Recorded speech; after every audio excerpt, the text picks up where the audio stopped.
You can sense the intensity as they await the arrival of the Tennessee team here at Cleveland Stadium.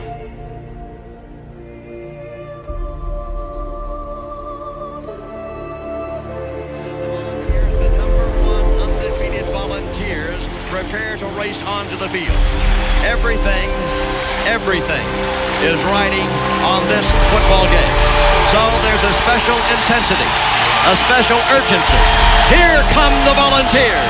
Wherever you listen throughout the world, it's football time in Tennessee.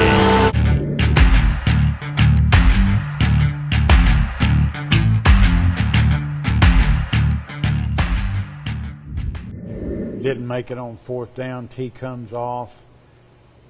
Standing right by Billy Ratliff, and T's coming off and starting to unhook his pads a little bit, and Billy says, "Don't unhook your pads. We're going to get the ball back."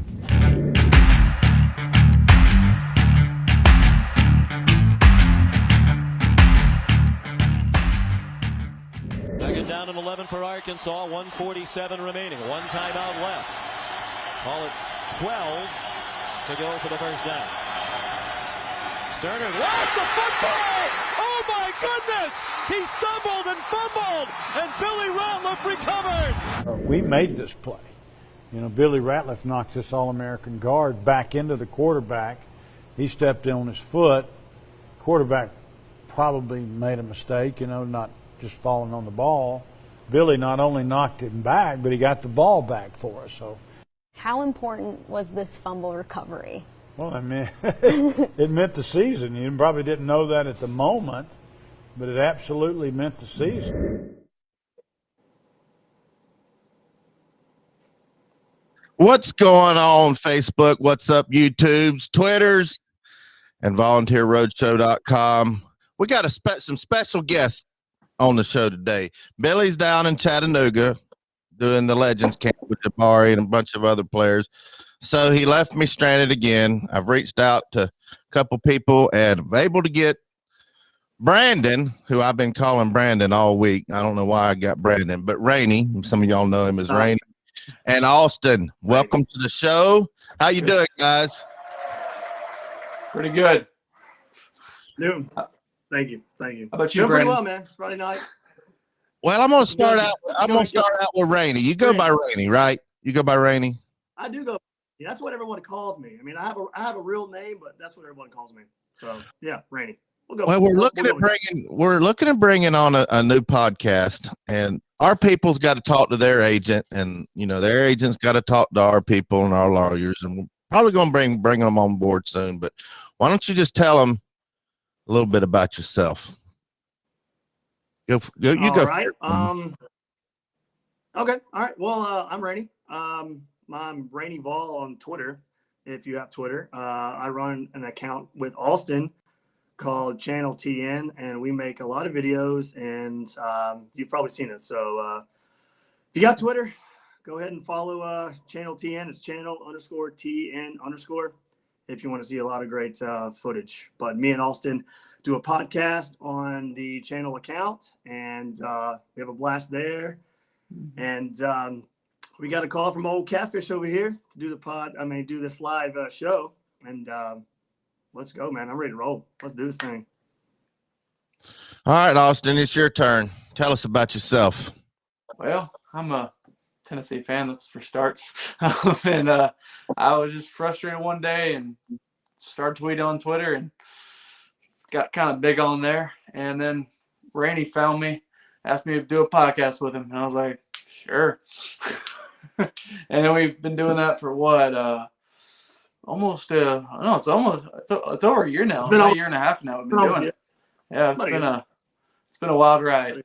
We've done 2 seasons, so I think our first show was the week before the Mississippi State game of 2019. So we got in that run real good, and then got on the down track with 2020. But yeah. Well, glad to have you on the show. And Billy's, like I said, he's down doing the Legends Camp, and we've got several other people who have been following us that we're looking at forming some other podcasts, some other content. And Billy and I have always had a vision about helping guys have a platform. Henry Riddle brought up that he thought he was next man up. You are next man up, Henry. Like to have some of you guys start helping out with what we do, because this show was really built by a fan. It's for the fans, and that's what we do. But today's show, we got the good news, bad news, and funny news coming up. We got some pretty funny news today. Anybody wants to call and give a crack at the trivia question? We got 58 questions. Just pick a number between 1 and 58. And the winner, if you get it right, anybody gets the right answer gets a free University of Tennessee hammock. And these things are nice. I think I sent one to Henry. I think Henry's won one before. Tell him how nice it is, Henry, in the comment section. Anyway, we got Jason Young on Facebook watching us. Henry Riddle's watching us on YouTube. Jenny Van's always watching us on Facebook. She's down in Florida. Aaron Ross on YouTube's how you doing? Matt Dummett, how you doing? Some of y'all were ready to see Billy. Already got questions for Billy, but like I said, he's down in Chattanooga. We're going to be doing on this day history, Tennessee sports, NFL draft reaction. We got a great NFL draft reaction. I love watching that. We've got some Grand Theft Auto action going on. We'll talk about this a little bit. We're going to talk about somebody trash talking Saban. A lot of y'all probably heard that. And there's a $20 million injury. And we always do down to my last $2 because I literally am almost down to my last $2. I had it up to $61 yesterday. And now I'm down to $10. That's how I was doing so good for a while. See there, Henry said hammock's very nice, although I haven't received it. You hadn't received it? I sent that out a month ago. I thought I sent it out to you. Or was it somebody else that sent it to? Wrong address. Wrong address. Got the wrong address. What is Henry saying? Did y'all hear Danny White's interview this morning? No, tell us about it. Has anybody heard about Danny White's interview?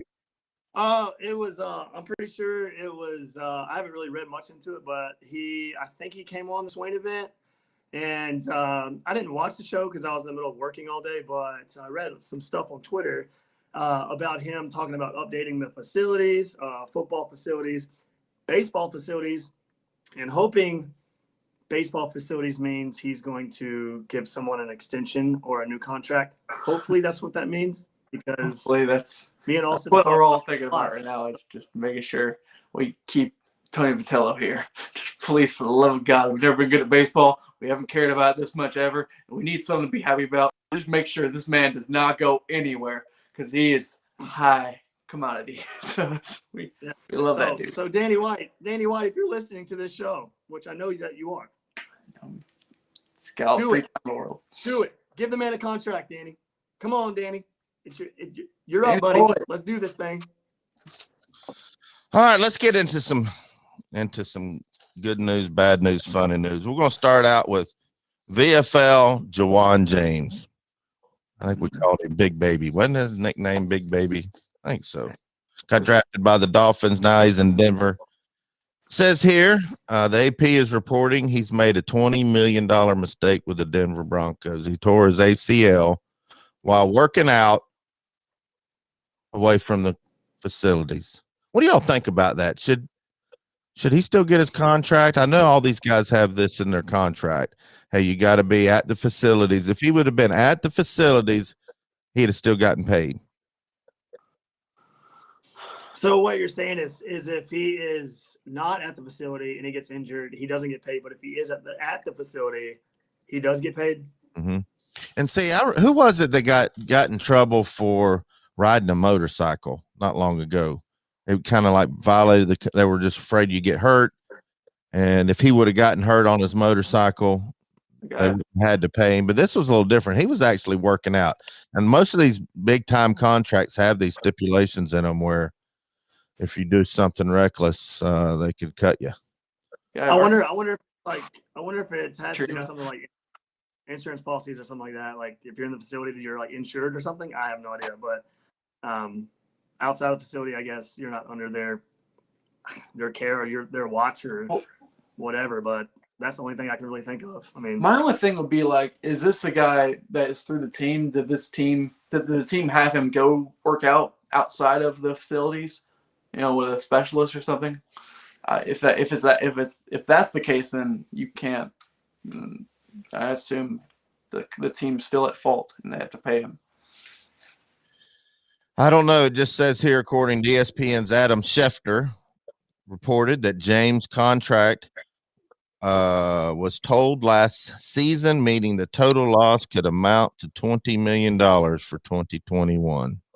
That's a lot of money. So the players know that, right? Yeah. Yeah, man. Okay, it's pretty well known that you can't get hurt away from the facility. You can't do anything risky. And a lot of these, there was a big time quarterback that was caught playing one-on-one in a high school gym somewhere, and the team went off and said, you can't be doing that, because they're, that's a high price commodity. If I was getting paid millions of dollars, I would literally pinch a tent in the facility and sleep there. I wouldn't leave there. I was just like, all right, I'm going to stay here so I don't get in trouble. That's literally what I do. I would be glued to that facility, but whatever. I know, like, this is gonna be similar with like sponsorship deals. Like, I remember Michael Jordan. He had to wear Adidas stuff for Team USA photos or something, and he draped the American flag over the Adidas logo because he couldn't show that because he was with Nike. And I think some athlete, I think it was RG3, got fined like $15,000 by Adidas because he wore Nike gear outside of the field. It's just that kind of stuff would be ridiculous. All contracts. It's weird. All right, we're going to go to the call board. We got looks like a West Tennessee number calling. What you got for Catfish, Rainey, and Austin? Who is this? Well, this would be Carter. What's up, Carter? How you doing? What's up, man? Kenny. What's up, Kenny? Where's Kenny at?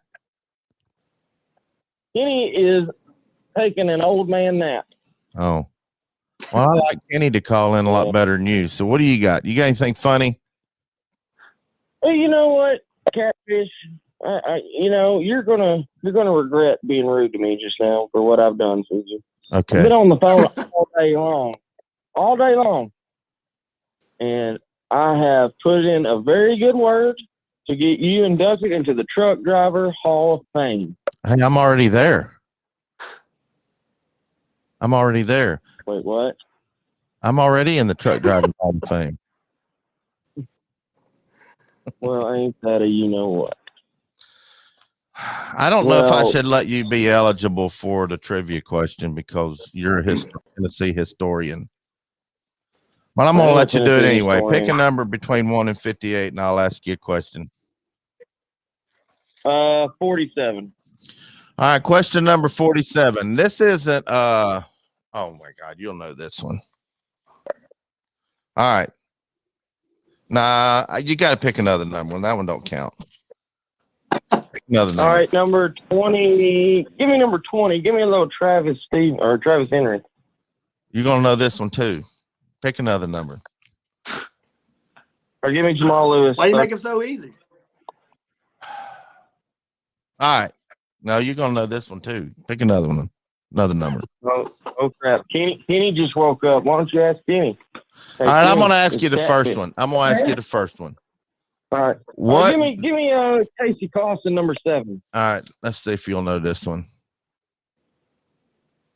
Dang, these are easy. I thought I had some hard ones. All right, number 47. This UT graduate became the first play-by-play announcer for the Tennessee Titans radio. Mike Keith. That's right. Mike Keith. Do you want your hammock in Tennessee orange or Tennessee orange? I'll have Tennessee orange. Bob. All right. What does Kenny think about Tennessee? We need some stories from Kenny. Go back in the Wayback Machine. All right, man. What do you want to know? Just tell us some stories. Okay. 19. Dewey Warren's quarterbacking. No, he didn't start. I don't think in the Orange Bowl in 1968, I believe. Now they might have played in '69 because it rolled around on January 1st. Mm-hmm. That's when the Orange Bowl was played down in that crap stadium over by. It used to be a nice area. It got rough. We played Oklahoma and got behind in the first half. I believe it was 20-0. We roared back in the second half, and it was 26-24 late. And Carl Clemson tried a 52-yarder, and they said it was wide right. But I promise you, and a lot of the football players in Tennessee said that field goal was good, and we beat Oklahoma 27-26. We were a lot better than Oklahoma. We didn't come out ready to play, and that was Dickey's next to last year. I believe that. It might have been his last year. No, it wasn't his last year, because his last year we lost in the Gator Bowl to Florida 14-13.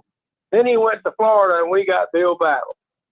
Yeah, I was just going to say that's kind of ironic. We lost to Florida, and he goes to Florida. That's exactly what happened. We played in the Gator Bowl in Jacksonville, which is a big game back then. The Gator Bowl was one of the top bowls. Yep. And we fooled around and wasn't ready to play. We lost 14-13, and then, the rest is history. I mean, So you're telling me that we lost to Florida? Do what now? You're telling me that we lost You to broke Florida? up. He said he couldn't believe we lost to Florida back then. Was Spurrier on that team? Who, Billy said that? No, Billy's not on the show Spurrier today. on that team? I don't think Spurrier's on the team. He won the Heisman in '65, I believe. He won that team. Okay, yeah. I can't remember the quarterback. I really can't remember the quarterback. I just don't remember. Didn't Dickey play for Florida? Bobby Yeah. Yeah. Did what? Didn't Dickey play for Florida? So that was his connection to going back there. But still, I mean. He did. Yeah. He did.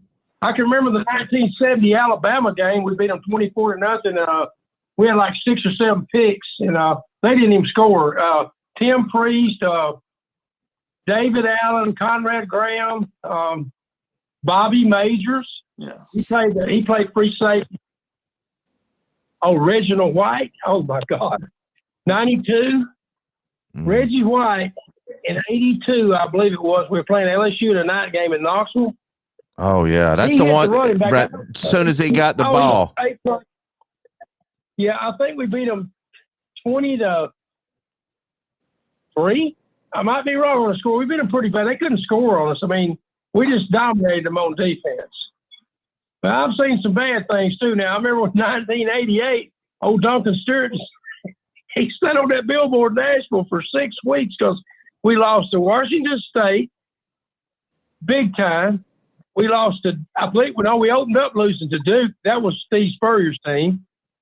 We lost to Washington State. They just run all over the field with us. LSU did the same thing. After that LSU game, we switched.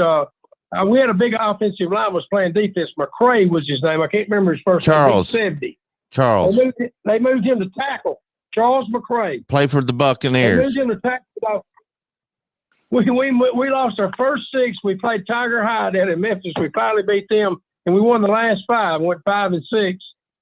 And I went to Ole Miss. I promise you, they didn't have any lights at Oxford. That's the first game I've ever been to Oxford. We usually played them in Jackson or Memphis. And it was like John Moore said there were tornado warnings there, and they didn't stop the games back then.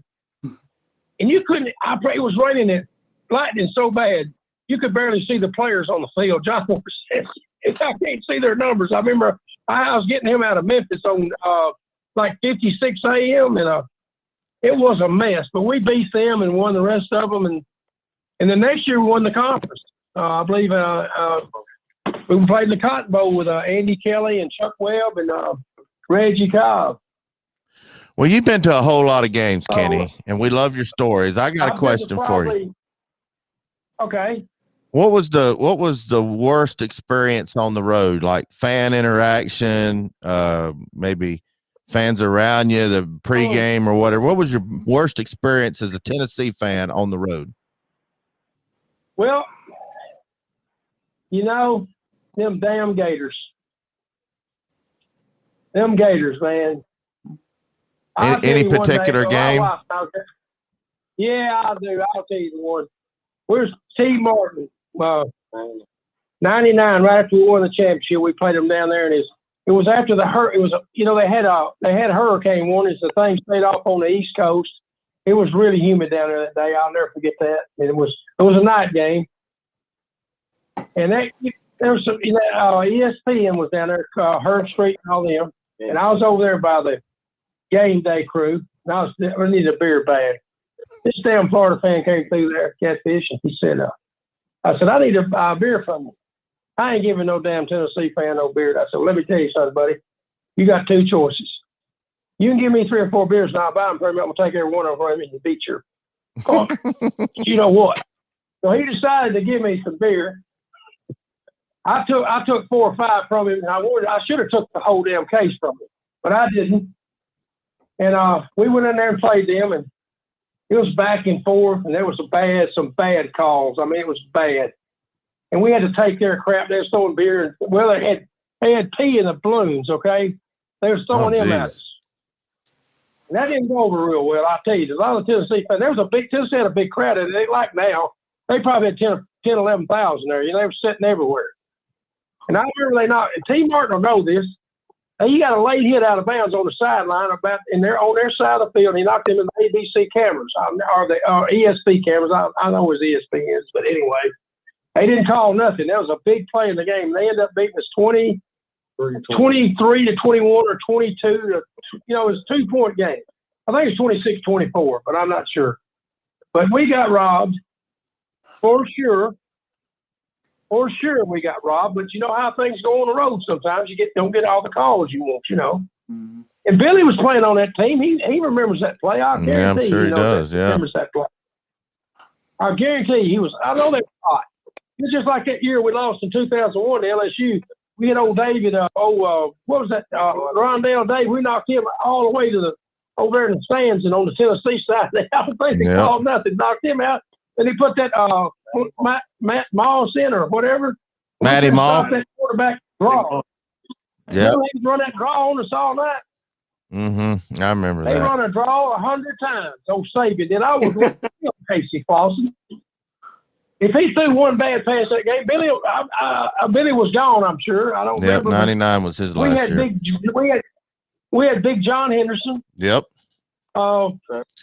We had Travis Stevens. We had probably Clifton. No, Clifton was probably gone. Yeah. I can't remember all the players, but we had the Iceman. We had 7. Will Overstreet. We had crazy Albert Hainsworth. You know, the thing about it was, though, Catfish, is it's hard to get up and play 2 big games in a row. We just played the hurricane game. You know what that was? No, that was the 9/11 deal. We played Florida that last game. We played a great game down the swamp, big deal.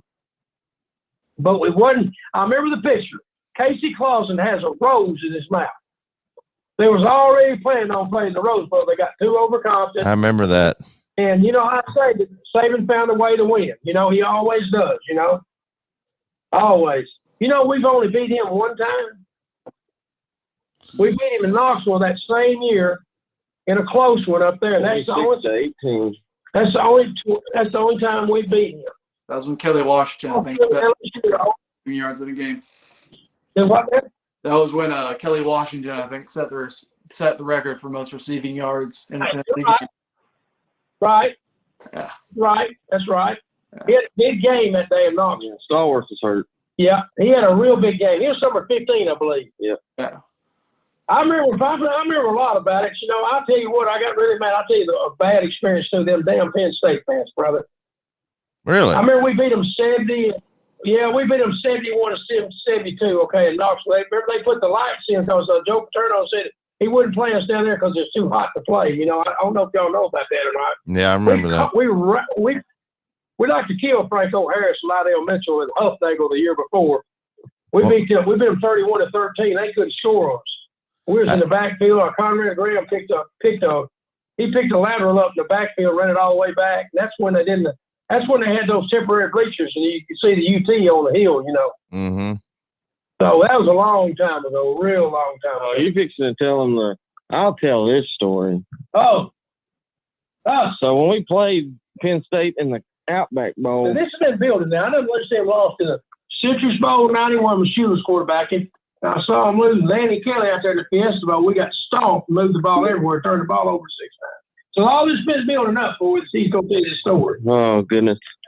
Well, the night before the game, it was New Year's Day game, and it was like 11 o'clock kick Eastern time. So it was like 10 o'clock in the morning Central time. It's beautiful always. It's beautiful. Yeah, we were down in St. Pete Beach, and we stayed at the same hotel the players got to stay at. And Joe Paterno had Penn State over at a military camp. So they were sleeping in barracks. Our team was going to Busch Gardens. They were having beach days and like a good old time. So the night before the game, it's New Year's, and I'm only like 17. But I'm out on the beach. Well, you're 19 now. I mean, that wasn't 2 years ago. Yeah. Well, I'm out there, and who do I see? I see Eric Ainge, Jason Swain. Oh, on the beach. See all the players all on the beach at about 2. Drinking beer. That was in the paper. Morning. That was in the newspaper. Yeah, funneling beers. They were having a good old time. What a big game. But I remember, and we were heavy favorites over Penn State. And Joe Paul, that was the same year he got hurt on the sidelines, and he was having a coach up in the press box. Is that the game that Arian Foster fumbled? Yep. Oh, my gosh. I remember. I was so damn pissed off. Which one? First drive, Ainge starts puking in the huddle because they were all hung over. And anyway, after the game, there was these Penn State fans. All right. After the game, these Penn State fans were holding up their Outback Bowl championship shirts. We are Penn State. Yeah, doing the "We Are Penn State" chant. And this one guy decides to take the shirt and he literally kind of tries to wrap it on Kenny's head. That wasn't a good idea. So then there's this all brawl just breaks out in the middle of the concourse at Raymond James Stadium, and it was ugly. Yeah. So I know you've been to a lot. I know you've been to a lot of games, Carter. What would you say your best experience? My best experience. I haven't been to a lot of road games, but the one that shocked me the most was the best experience I've had with opposing fans on the road was at Alabama. Oh yeah, man. That's what they were some of the classiest fans I've ever been around. And I thought I was going down, and I thought it was going to be worse than the Florida game. No, they were great. Yeah, you thought it was going to be like the belly of the beast. You said the best experience you had was Alabama? Absolutely, yeah. On the road as a fan, as a Tennessee fan, that was my best experience by far. What year was it? Have you ever been to LSU? No. Oh, LSU is amazing. LSU is, man, it's top notch, man. Those people will share their food. Yeah, that's the way it was at Alabama. I was just shocked. Just the nice food, drinks, hung out. Yeah, that was great. Kentucky fans were pretty mad at you, like they would yell at you, but they were so nice in the stands. Like I met some nice ones that were like sharing drinks and stuff. They're like, "Yeah, y'all are a kicker ass. We probably know that already, but whatever." Yeah. I haven't been too many. South Carolina fans they're okay, but. They were okay. Yeah, it's here and there. You know, you get one guy that's a really asshole or a jerk, and then then you get some people that are really like, you know, sharing drinks and stuff, and come to our tailgate kind of people. Yeah, it's like 50-50. Pretty much most places are like that. Michigan fans have got Michigan fans were my worst experience down in that Citrus Bowl and after the LSU game we lost. And boy, they were the most cockiest fans I've ever met. I mean, they thought that you play football in the South, then they look at people from the South, and football in the South is, just like they're far superior, being up in Michigan. And they were just the most arrogant fans because, I've been to a lot of road games and bowl games, and most of the time you get along with the opposing fans for the most part, but not Michigan, man. And I was only like 12 years old, and they were just dogging me. They're like, listen to this kid talk. oh my God, he's a redneck or something. I'm like, no, I'm not. Like, I don't even have that bad of a Southern accent. Jenny Van, our favorite, biggest, greatest Vol fan down in Florida, says her best experience was Auburn in 2004. She said they were great. Appreciate that, Jenny. Oh, let's see. Amy Joe says she had a great experience in Michigan. Totally surprised, but because I am a diehard Buckeye. Yeah, they're supposed to hate each other. Yeah. I didn't have a good experience. I'd be pretty angry too if I lived in Ohio or Michigan. So. Oh yeah. I wouldn't want that horse in me. Yeah, catfish. All right, caller. Thanks for calling. Call back in next week. Tell Kenny he needs to be a regular. I'm gonna put Kenny and Henry Riddle on the show together. Oh, Kenny would love it, man. He would love it. We're just gonna call it the Kenny and Henry show. We're gonna be real creative. All right, I'll produce it. All right, we'll see you, buddy. See you. Everybody likes it when Kenny calls in. He's got some stories, some good stories. That was my first Kenny experience, and pretty entertaining. Yeah, he's got history, man. Yeah. Anyway, you can call the show 865-424-1342 to win a hammock. And Henry Riddle, dang it, I don't know why I didn't send you a hammock. Did you really win one, or am I thinking of somebody else? It don't matter. I'll send you one. I know I probably promised you that 100 times, but my memory is horrible. They say you lose two things when you get old. One's your memory. I forgot what the other one was, but it's something. All right, let's get to good news, bad news, funny news. We're going to start out with some bad news. Let's get the bad news out of the way. You want to get the bad news out of the way? Where'd it go? Yes. This really is bad news. Some of y'all may have heard. Texas linebacker Jake Ellinger, brother of former Longhorns quarterback Sam, found dead. University of Texas linebacker Jake Ellinger, the younger brother of former Longhorn quarterback Sam Ellinger, was found dead Thursday. Austin police did not specify cause of death, but do not consider his death suspicious. Police said they received a call just afternoon Thursday and responded to the 1200 block of West 22nd Street, and they found Ellinger dead. Promising student who had offers to play Ivy League football, Ellinger instead chose to follow his older brother to Texas as a walk-on. Rest in peace, Jake. Sorry to hear that. Our prayers with your family, your friends, and the Longhorn Nation. Let's get some good news. We got any good news? Here's some funny news. I hit that. This is funny. That's funny and sad.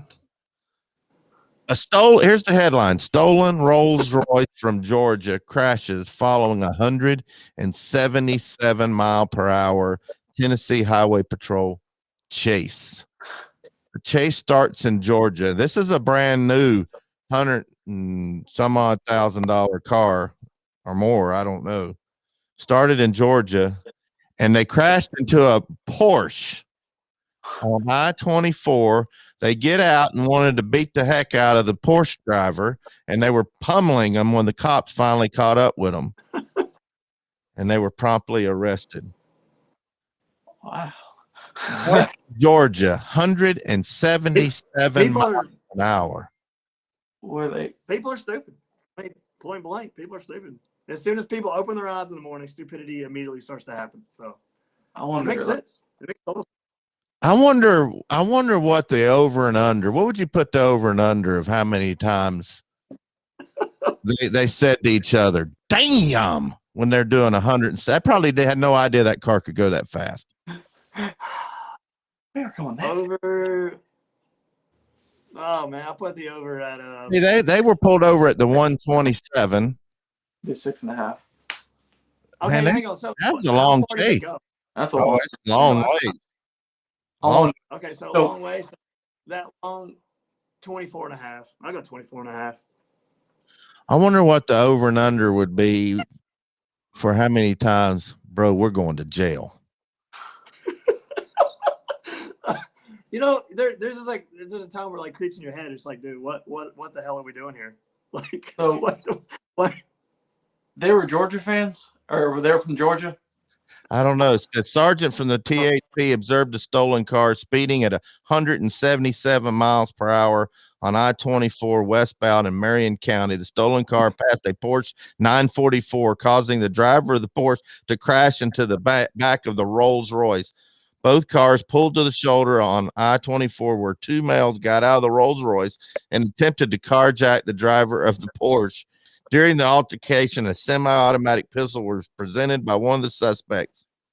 The Highway Patrol sergeant pulled in behind the car, observed one man with his clothes partially torn, yelling for help. The sergeant brought the man to safety and apprehended the other two. The driver of the Rolls Royce, 21-year-old Tyler Long of Jackson, Tennessee, and 17-year-old juvenile from Jackson were taken into custody and transported to the Grundy County Sheriff's Office. That's so stupid. So they're both from Jackson? They were from Jackson, but it started in Georgia. Huh. Or maybe the car was from Georgia, it says. Let's see. The car were they barking when they got up? In Marion County, Tennessee, with two suspects taken in custody. The Tennessee Highway Patrol responded to a bolo from the Georgia State Patrol that its troopers within pursuit of a stolen Rolls Royce from Georgia. So I guess they were in Georgia. I was wondering if they're Georgia fans, in Back to the Future, get the DeLorean up to 88 miles per hour to, go to the future. Or if they're trying to get to 188 and they can go back to 1980 and so they can experience the national championship, see what it's like. It's about right. Yeah. They're going to choke every single year. But that was my second. 177 miles an hour. Yeah. I didn't know a car could go that fast without like blowing up. I mean, it was a Rolls Royce, right? So. Yeah, I mean, I guess, yeah. I mean, NASCAR, how fast are those guys going? 300, right? 200. Them dragsters go 300 and something. Oh, yeah. So I guess it's reasonable, but damn, I mean, damn, that's the right way to go. I've been on 24. That's not too fun to drive. Like No. parts of definitely. I don't know how they got through. I don't know how they got past the US 27 and 24 split. I don't know how they went that. I don't know how they went that far without even getting like. That's a long way going that fast. I mean, so I think they were going pretty fast, so that's how they got there. Yeah, true. Very true. Yeah, it's twice the speed, man. Vodka drinkers got the point. Say, how does this end? So, hey, if you're still in a Rolls Royce, you're probably not smart enough to ask yourself that rhetorical question. If you're going 177, you're not smart enough to ask that question. 177 miles an hour. That probably feel really cool, but scary as hell. big Vol Daddy on. Yeah, BVD. I had to ask that. They want to know who these guys were. They run Channel TN on Twitters. Mm-hmm. Channel TN on Twitter. If you have Twitter, we're Channel TN. If you have Twitter, I'm Rainey, and that is Austin Vol. That's who we are. We are clearly not Billy Ratcliffe. So no. But if you want to, if we're talking about funny stories, you want to hear another one? I got one from right here in the great city of Nashville. If my connection will give me enough time to read this story, it has to do with some more roads in the state of Tennessee, some more highway roads. Because a zebra earlier in Clarksville, Tennessee, which is right outside of Nashville, a zebra got out and they got loose on the highway, and they had to taser the zebra on like school property. So you can imagine what the kids were saying when that was happening. But the story goes, some folks in Cookeville had quite the wild morning when they saw a zebra. Yes, a zebra on the loose near an elementary school. Prescott South Elementary School posted a Facebook, beware of zebra on the loose. It posted and said, good morning, Prescott families. There's a zebra on the loose in the Prescott area. It escaped a truck, was tased, and is mad. Do not approach the zebra.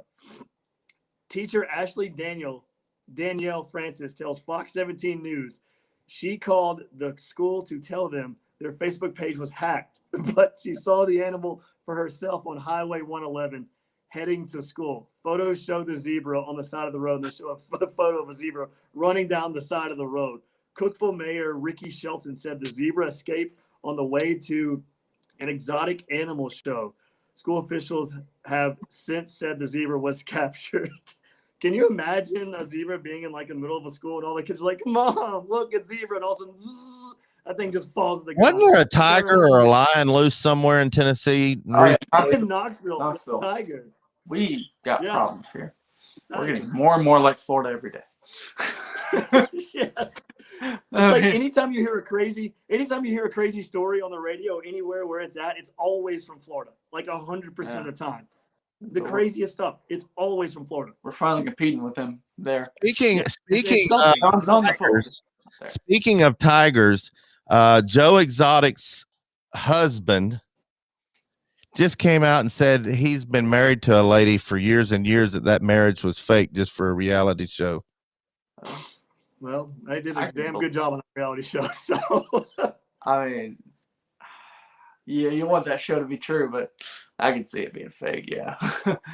Yeah, that's very entertaining. Carter says, when I get my hammock, I'll send some pics wearing my orange and white checkerboard Speedo while lying in the hammock. Please don't do that. We'll be just fine. You know, just. You might get the block button for me. I don't know. I don't know if I want to see that. So, but go ahead, man. I don't want to burn my phone. I mean, it's just, I'll need a new phone after that. You know, gotta stay safe. Oh my goodness. My buddy from Germany, the Mississippi State fan Sven, says, Catfish, did you know T. Martin's son was drafted this year? Yeah, Amari Rogers was drafted. Where'd he go? Oh, crap. Where did he go? Oh, man. Amari Rogers went to Green Bay. Oh, did he? It's the wrong Rogers. They saw Green Bay. Yes. Yeah. Yeah, but I don't know who's going to be throwing to him. Bryce Love? That's cool. Man, I don't think they know what they're getting into, man. When you've had Brett Favre and Aaron Rodgers as your quarterback for the last 30-something years, you don't know what it's like to not have an elite quarterback. I think they're in for a rude awakening on what it can be like. It's not too fun. Big time. It's not too much fun when you're having to throw guys. Look at the Browns. I mean, in the matter of 30 years, they've had two quarterbacks. The Browns have had, I think, like 50 quarterbacks in 30 years. Like literally. Yeah, Baker Mayfield's the closest thing to consistency they've seen. Where's Aaron Rodgers going to go? Denver? Maybe? I don't know. Tennessee Titans, baby. Tennessee Titans. He's coming here. He's coming. We got Tannehill, man. Haven't you heard? He's coming to Nashville. Everyone knows that. All right, let's pay some bills. We're going to talk about Nick Saban and Jimbo Fisher in a trash talking contest. Let's pay some bills. People always ask, where did we get the name Blue Water Climate Control? When a Navy ship casts off lines, exits the harbor, and loses sight of land, that's blue water sailing. It takes a team of people to do that. Tireless work, focus, and attention to detail. So much of starting a business is just like that. After it's done, you get filled with deep satisfaction for accomplishing something. And it's quickly followed by, now the real work begins. We're Blue Water Climate Control. We want to say thanks to Jeremy James, Navy veteran, by the way, great guy. He's been right here in the studio. He supports a lot of Tennessee athletic media, VolQuest, Sports Animal, a bunch of different platforms. And you can call the Blue Water Climate Control hotline at 865-424-1342 for a chance to win a Tennessee hammock. Can't beat that with a wooden stick. We're going to play a locker room halftime story with myself, Billy Ratliff, and one of Billy's teammates, Fred White, a.k.a. Deuce.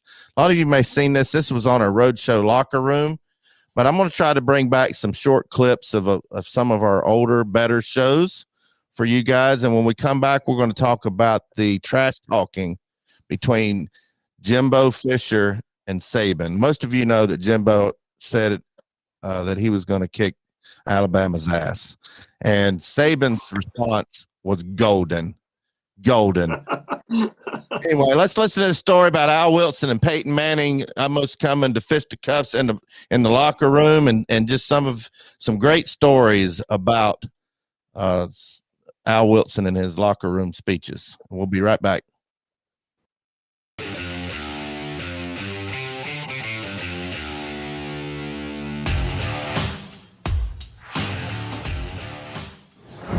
We tried to tell the story about the halftime blow up with Al Wilson and Peyton Manning against Memphis in 96, wasn't it? Yes. And you just couldn't do it justice. You just couldn't do it justice on the Volunteer Roadshow because we got sponsors over there, Billy. I want you to tell the story now, just exactly how it happened. No filters. I gotta hear it. And Fred, you can add in anything you want to that. Oh, I know this story all the way through. And see, it's crazy. Like even when we tell Al about this story, he's like, "Man, it didn't happen like that." I said, "Yes, it did." Yeah, it did. And it went something like this, man. I mean, 96. Was it 96 or 97? It was 90. Whenever we lost to Memphis that year. 96. We lost to Memphis. It was 96. Yeah. So. You remember, Peyton, he was an All-American quarterback, and of course, we had all these All-American receivers, and the offense was the best in the nation at that time. And we playing against Memphis, Tennessee, which is supposed to be almost like... And Coach Foreman called them Memphis High. Exactly. In practice. That's exactly what it was. And that's the way they were. The offense was just like that. They were so predictable. I mean, I can tell the offensive linemen where they were going. I mean, that's how simple it was. But at halftime, we were struggling. We wasn't. I think it was like 9-7 or something like that. We hadn't even scored a touchdown. Memphis had number 2 defense in the country too. Yes, and that's what I'm saying. They were good. They was good. I couldn't take nothing away from them defensively, but. On offense, they suck. But still, we had the best offense in the country, so that should have been easy to at least score 14 points at halftime. Well, we get into halftime, and, of course, we had a lot of guys from Tennessee on the team, a lot of Memphis guys from Tennessee. Al is from Jackson, Tennessee, which is Memphis.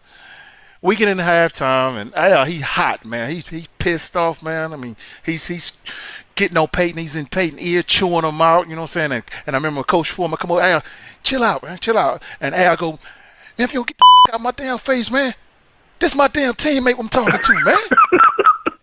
You coach us, man. Get out of my face. This my teammate, man. And, and that's how he always said. He always going to have that, man. Hey, man, get out of my face, man. You know what? And then... and I remember, man, I'm like, hey, man, chill out, dog. He was over there. He was cussing Peyton's ass out. Cursing him out. He was over there cussing him out, man. I mean, you would have thought that Al was Coach Chavis. You thought Al was on. He was in Peyton, like he was the defensive coordinator. Like he was Peyton's coach, but Al was in his ass. I thought you was about to say.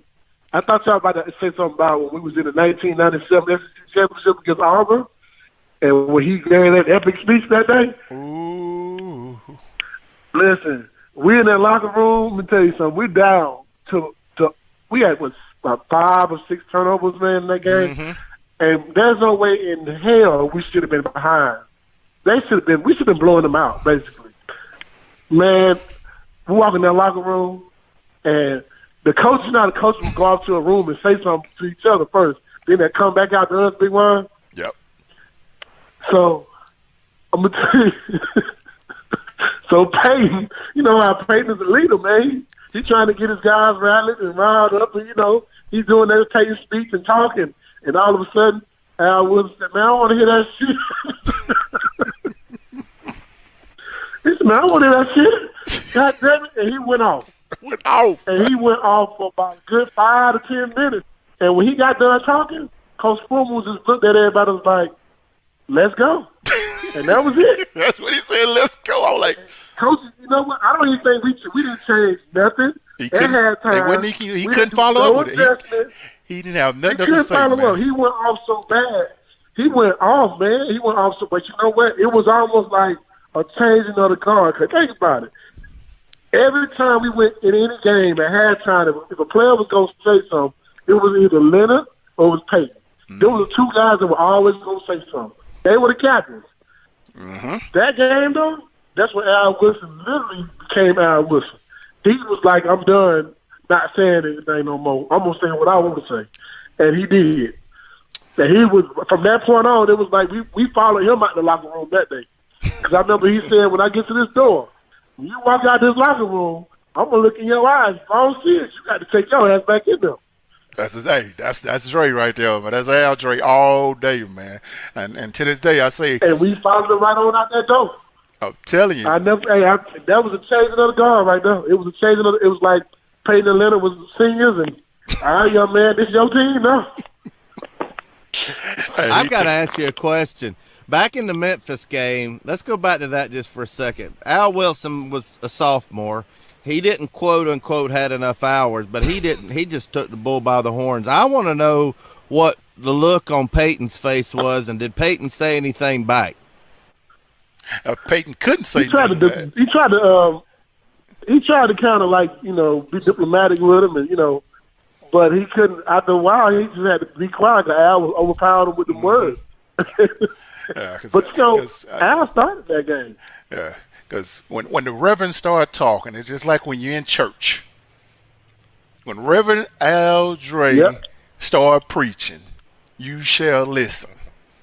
Thou shalt not say anything until he shall finish. He does. And if you don't, there is going to be some consequences. And I don't know if you want to deal with them consequences. If y'all want to know what we're missing on the hill right now, just listen to that. You want to know what we're missing? That's what we're missing. We had we don't have no alpha dogs. Yeah, we had Jabari Davis on our podcast a while back, and he said the same thing. He's like, you know what we're missing in Knoxville and on the hill? He's like, we're missing dogs. He's like, our teams don't have dogs anymore. That's the exact same thing that he said. Yeah. We had one, and now he's gone. That was Juwan Jennings. Yeah. That was the guy. That was the reason for the turnaround. One dog. Him and Nigel Warrior and Dan Batuli, guys like that. Trey Smith even. But they're not here anymore, and last year was just kind of weird. Well, let me ask you before we get in this Nick Saban story. Give me a prediction for the season, our win-loss. Austin, simmer down. Bring your expectations down just a little bit. Austin's like, we're winning 10 games. No, I didn't say that. We ain't winning 10 games. We're winning 15 games, Austin. Don't let him talk you down. No, this is how Austin operates though. This is how his brain operates. He sees like a deep pass in a spring game is completed. He's like, oh, there's a win. There's one more win. Oh, there's Missouri. Oh, yeah, he is. Missouri can't help that clearly. I like those kind of fans. I like those kind of fans better than I like the real negative ones, though. Yeah. There's a difference between negative and realistic. Yeah. Some people are just so negative. You're like, dude, come on. And then you have the realistic ones. You're like, okay, yeah, I can see that happening. And then you have like the super like sunshine pumpers, sheep that are like, we're gonna do well every single year. No, that's not the case. But when I'm down, I'm real down, and when I'm high, I'm real high. Like it's very high. We're in between. Yeah. But I'm gonna give you my honest opinion, and my honest opinion. I mean, I'm gonna act like I'm real high on them, but it's kind of realistic. I think 7-5 is achievable with it. I mean, this is the easiest schedule I've seen us have since I can remember. I think 7-5 is doable. Yeah, for sure. I mean, this schedule is so easy. I mean, we get Pitt out of conference. We, who do we got from the West? Ole Miss, Alabama State. Yeah, I mean, you have those. South Alabama. Bowling. We got Bowling Green's our first game, right? September 4th. Yeah. Then Pittsburgh. I have us losing against Pittsburgh. I remember that. Well, who do you think that on the team right now is the closest to being a real leader like Al Wilson? See, I remember that 97 SEC championship game. I remember the reporter coming in like the third or fourth quarter and talking about this epic speech by Al Wilson. But that's all they said. They said the politically correctness. They didn't say anything about Al Wilson telling Peyton Manning, "Shut up. I'm tired of hearing that. It's my turn to talk." They didn't say that because Peyton, that was his last year. But man, here's the thing. It's what that video just said. We don't have any dogs, and we still don't have any dogs right now. There's not going to be a guy at the beginning of the season. There's not going to be a player. There's not going to be anyone that's, unless it's a coach. I don't know who that would be. But there is not. Go ahead, Austin. I mean, there's not a guy that's going to step up. You have to build up to that because there isn't a leader like a guy that like sticks out to you like a Juwan Jennings or an Al Wilson. There isn't that guy, but there are guys who I know are vocal and maybe could become that, or maybe something similar to that. I know this is a name I don't always like this guy, and I don't always like to see him play, but he's the most vocal on the team. That's Brian Maurer. He's easily the most loudmouth and most like try and get the players hyped up kind of guy on the team. And I've seen lately Alontae Taylor is doing all those media stuff, and maybe he can be something like that. But outside of those two, maybe I know Jeremy Banks can get loud. it's more than just get loud. It's at the practice field. It's leading by example. Vodka Drinker says all your potential dogs at the transfer portal. Somebody's got to step up. I just dogs are on the transfer portal, in my opinion.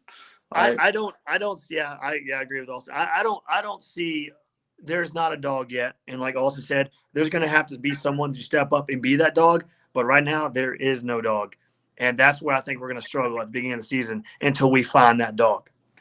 I will say though, I think it means a lot though that we are going to play a style of football that's not stuck in the 1920s.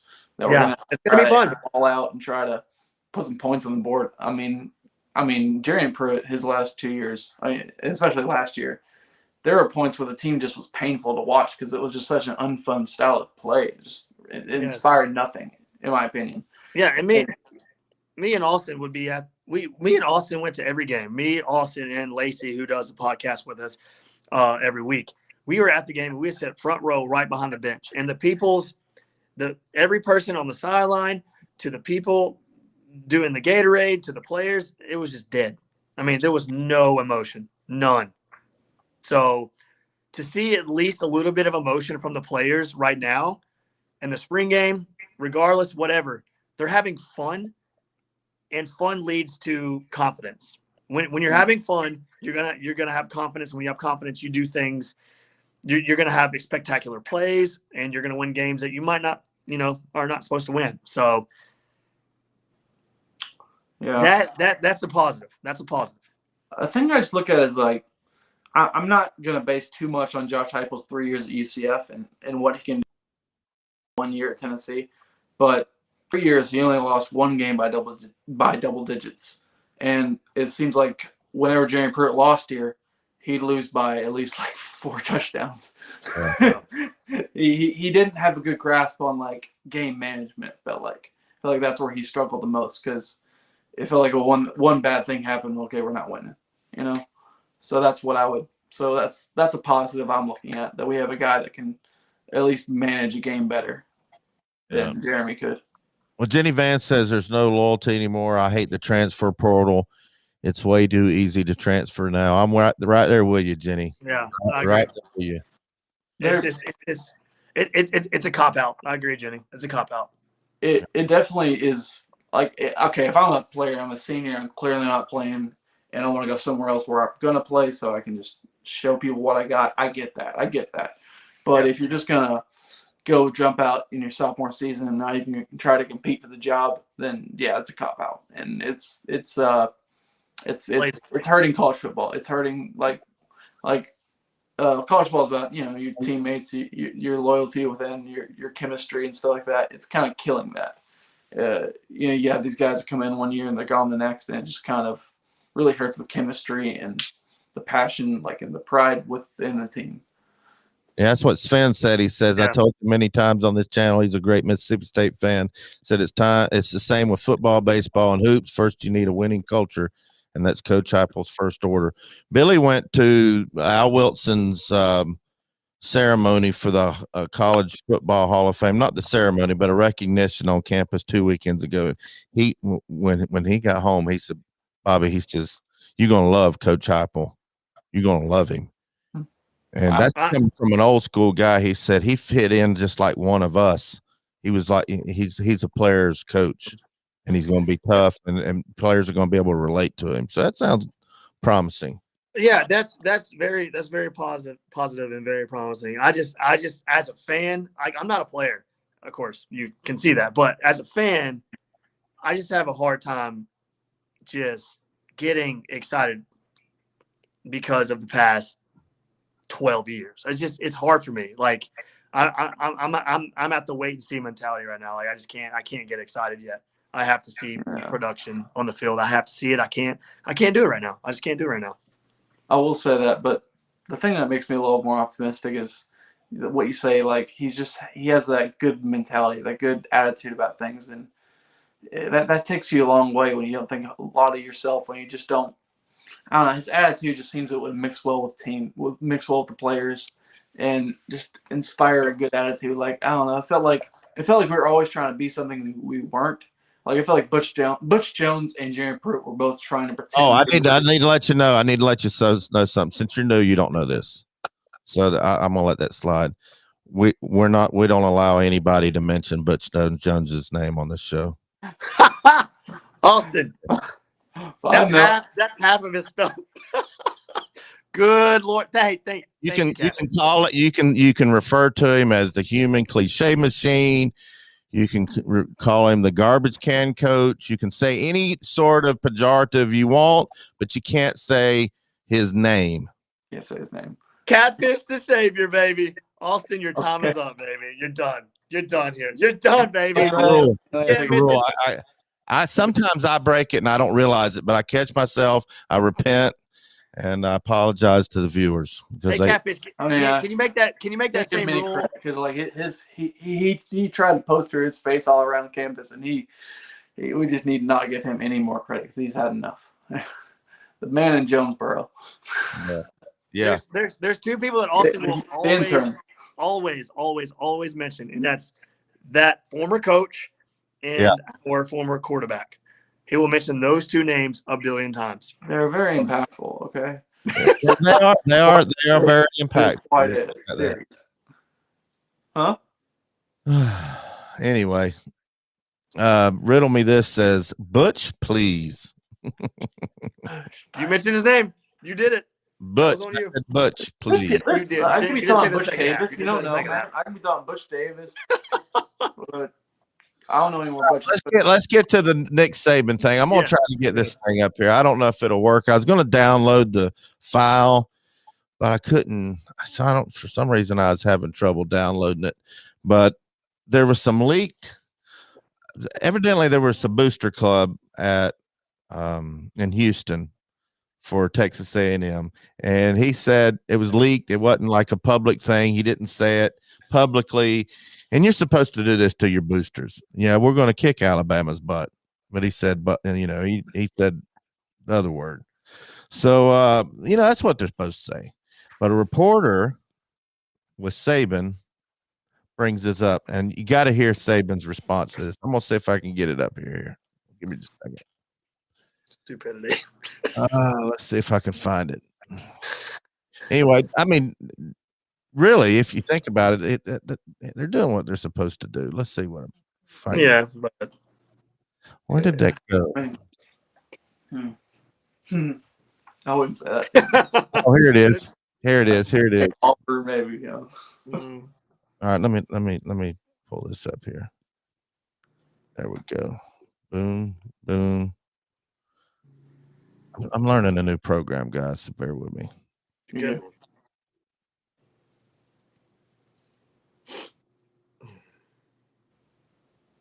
All right, here we go.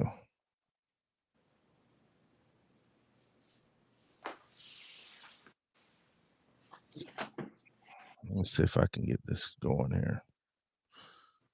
I know you'll at least be able to get the audio, so we'll get the audio going. All right. Here's what Nick Saban said to Coach, this. got to ask, your friend Jimbo said yesterday that at some point while you're in Tuscaloosa, he was going to beat your butt. That wasn't the word that he used, but did you have any response for that? In golf? I think he meant on the football field. Well, I'm sure there'll come a day, but is that what he was talking about? Football? He was talking about football. He was? He used to be on my noontime basketball league, I guess. We're no longer partners, when it comes to that. They have a really good team, really good program, and, they're getting better and better all the time. And there's a lot of challenges in the SEC, and they're certainly one of the up-and-coming programs, and he's always been a great coach. He did a great job for us when he was with us, and he's had a great career as a head coach. So, it's going to be a challenge for us, no doubt, when we have to play him. Coach, got to ask, your friend Jimbo said yesterday that. Oh, that was funny. And I love how recently it's kind of like Nick Saban has turned into kind of like I think Tom Brady and Nick Saban have kind of turned into the same person. They become way more likable as their careers progress. Because Nick Saban, the old Nick Saban, would have never have said that. He would have just been completely just buttoned up, kind of professional in everything. So he's become way more likable now than he used to be. And for Jimbo to say that, I get it. Like you just said, Catfish, he's supposed to say that. But you are just setting up your players for a public execution on the field now. So good luck, Jimbo. Yeah, Jimbo worked with Saban, and I understand that they're like really, really good friends. So that'd be like me saying something about Billy. That's the way we are. And I'm sure Saban wasn't offended one bit. He probably said that I'm going to wait till we play golf next. I'm going to, do something. I get it, but don't give them any motivation. Giving Alabama motivation is like a death sentence. I mean, you already have a death sentence with them on your schedule, but when you come out and taunt them and ask for it, good Lord, you're going to get blown away. I mean, how good is A&M going to be, really? I mean, they're replacing a lot, aren't they? I mean, they got Kellen Mond left. Yeah. I know Ray doesn't think much Kellen Mond. But Didn't Kellen Mond get drafted or went to the NFL draft? Yeah. Right? So he's gone. That's all they had. There's a lot different offense. Even if like you said, Catfish, like they're friends. When me and my friends talk smack to one another, it kind of fires me up inside, and I want to beat the ever living crap out of them. You know what I mean? So even though you're good friends and good buddies, I want to kill you. Like I'm going to kill you. What happens with these Bobby versus Billy things? I don't know if you know this or not, but we've been doing these Bobby versus Billy, and we're going to have the season finale. We've recorded some of them. I just got to get them edited. But the finale, it started last year. I believe it was the Arkansas game, and they had just played on national television this past year when we played Arkansas, the Billy Ratliff play, which they do every time we play. They play that play. And somebody says, Catfish, do you think you could block Billy one-on-one? Well, me and Billy, we live together. I'm always getting at him. I said, hell yes. And man, the comment section went crazy. Said, man, Billy's going to squash you like a grape. I was just, and that just kind of went into this Bobby versus Billy. Everybody giving all these ideas, like yard darts and, just different things. So anyway, we're going to finish the last one of the season is actually me taking on Billy in what they called Lover's Lane, which was a drill back when he was playing in practice, where the offensive guy tries to keep the defensive guy from getting to the quarterback. It's just a one-on-one. And it's going to be great. But every time everybody says they're going to cut me in half, I tell them, man, I'm athletic. I never was an athlete, but I'm athletic. That's what I tell everybody. And so I'm gonna put a little Debbie back there, a little Debbie oatmeal cream pie. Ain't nobody getting by me. No. So nobody's getting by. Swiss roll. Yeah. Swiss roll. Well, let's go to the board. We got somebody who wants to talk Tennessee records and the dogs that are on the team. What you got for Catfish and Rainey and Austin? What's going on, Catfish? This is Mike from Greenville. Hey, Mike, how you doing? I'm pretty good, man. Sorry I haven't called in a while. Yeah, it's been a while. Yeah, it sure has. I'm sorry about that. I always enjoy the show. I always watch. But I guess we'll start with the record. I don't know if any of you guys will agree with me or not. I think 7-5 is a doable record. To me, there's two hinge games, swing games, whichever way you want to call it. I think one of them is Pittsburgh. Mm-hmm. And that should be our second game, and our offense should be starting to, show some progression in the second game. That's always usually, what everyone says, show progression from game 1 to game 2. And the other one is Florida. And my thinking on Florida is they play Alabama the week before we get them. Yep. And with everything they've lost, I think we have a shot at that game also. So you think that we have a legit shot at beating Florida? Yes, I do. Don't do this to me. Every year I convince myself we have all these reasons to beat Florida, and then it never happens. I can agree with you on that, but another thing for this year is going to be, our defense has to hold up in some of these games. And I think at that point in time, they should be fresh enough to maybe do their job. At least I hope so. I'm really worried about the linebacker situation. I know we just got a transfer from Texas, but I'm still really worried about our linebacker situation. And this is just my opinion. I think our defense is going to struggle mightily all season. Our offense, I think, is going to go really well, and I think it's going to win us some games maybe that we ain't supposed to, aka Florida. It could happen, but I can't say that we're going to beat Florida because I have to see it to believe it. I mean, I really do. For me, the Florida on that one, it's just a thing. I guess it's just my opinion and the way I see things on the Florida game itself. After them playing Alabama, with everything they've lost on their team, we ought to be just about as good as they are, except maybe defensively. It's sad, but you are right. The thing with Florida with me, it's kind of like I'm trying to think of something. It's kind of Kentucky and us, except for the last couple of times or last time. We can be evenly matched, and we could have even a better team sometime, but we're not going to play our best game, and Florida's going to just come out there thinking they're going to win. It's a mentality thing with Florida with me. It's like, I don't know, we just don't show up like you think we would in games like that. It's like there's something that goes in our head when we see those ugly orange helmets. It's just we go stupid. It just seems like it sometimes. I can agree with that, but I'll go back to what Catfish said there a while ago about who was it? Al Wilson said about the Coach Heupel. Mm-hmm. Yeah, I think that could be one of the biggest reasons why we can have a change of heart down there. Mm-hmm. I agree with that. It could be. At least I hope so. I hope so. That's all we can do is hope. Players coach. You seem to be a players coach. Yeah, that's what Billy said when he came home and said, "Man," he said, "Bobby, you're gonna love him. He's gonna be good." And see, he didn't say one way or the other. He was kind of like me. Let's wait and see. I hope he's good. We need a culture change. We need some dogs. And then that was the first time I'd ever seen him excited about this coming season. Is when he came home after that Al Wilson shindig they had 2 weeks ago. When he said, "You're just gonna love him. He was one of us." That's a good thing to hear for sure. And I guess I'll get to the dogs and I'll say a few words about that and I'll hang up and listen as I normally do. Well, you need to, but when you get done with that, you need to answer a trivia question so you can win a hammock. But go ahead, talk about the dogs. Oh. Well, I'm hoping that there's going to be especially two on offense. Whoever our starting quarterback is, that has to be one of them for sure. And the other one, which I think really needs to step up this year, is Cade Mays. Absolutely. I agree. I can agree with that. He should be a dog. I mean, he should be.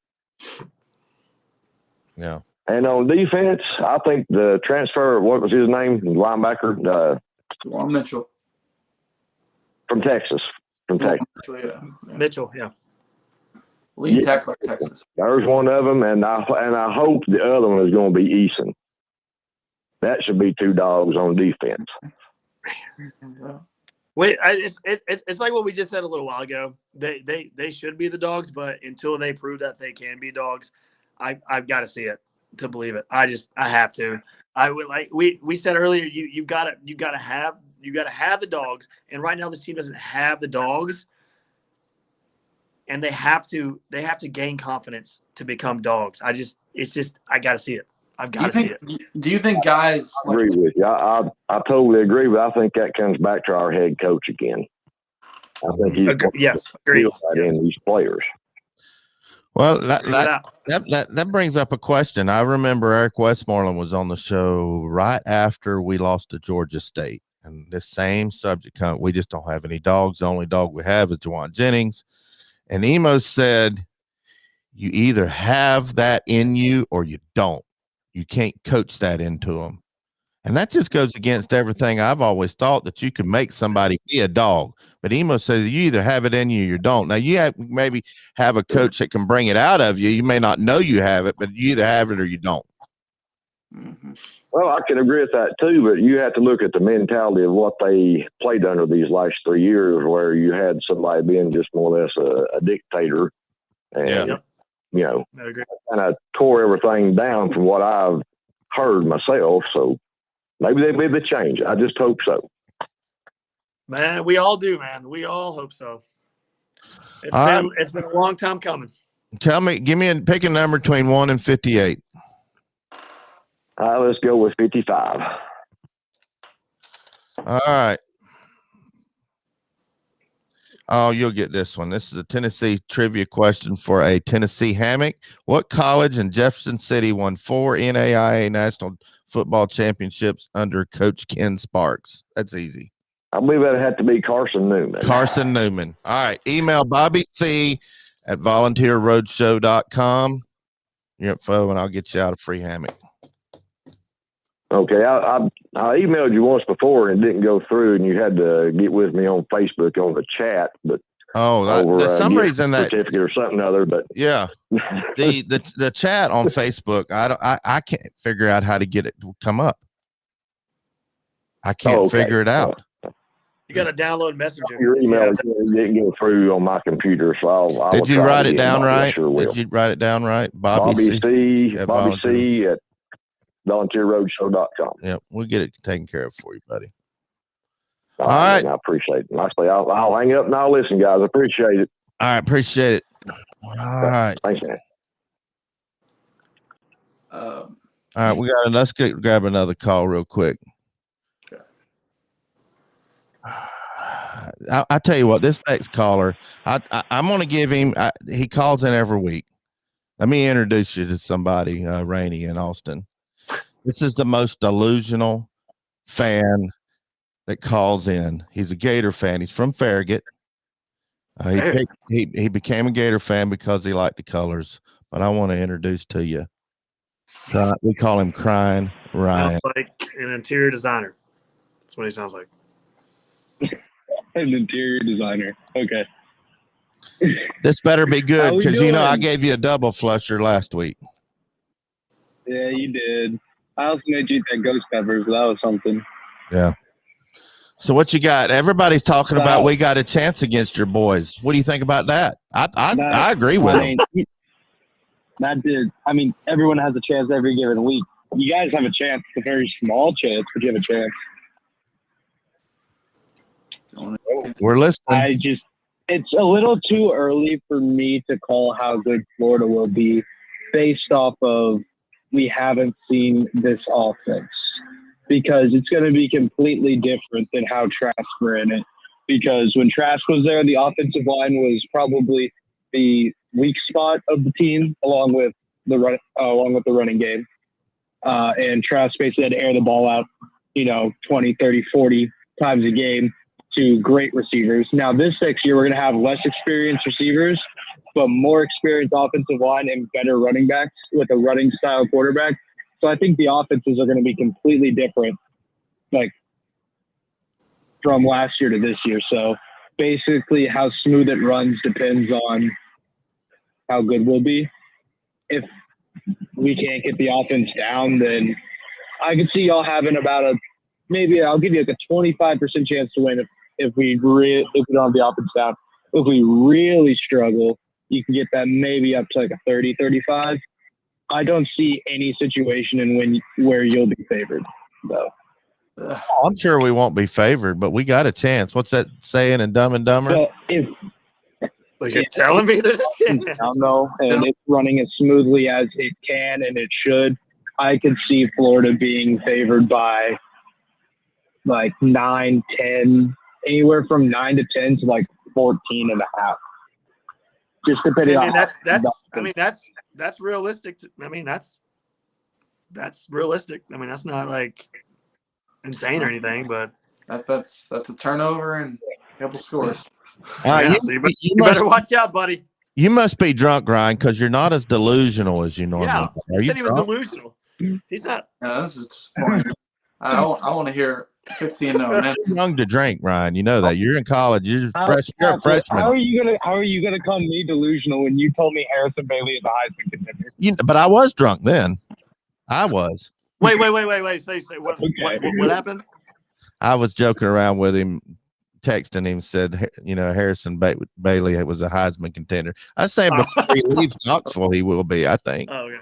Everybody's got a chance to win the Heisman. All right, I got to ask you a question before I give you a double flusher. Is Emory Jones the stone cold lead pipe block to be the starting quarterback game one? Day one, yes. Will he be the starter at the end of the season?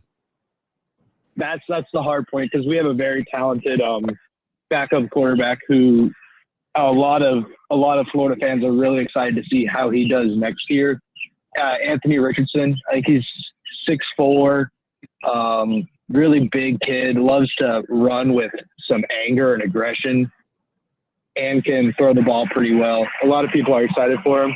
It all depends on if Emory struggles in the new system or if all that experience sitting behind like Trask and Franks has let him learn the offense really well and he flourishes. But I think the real tell game to see will be how the first big game is Florida versus Alabama week 3.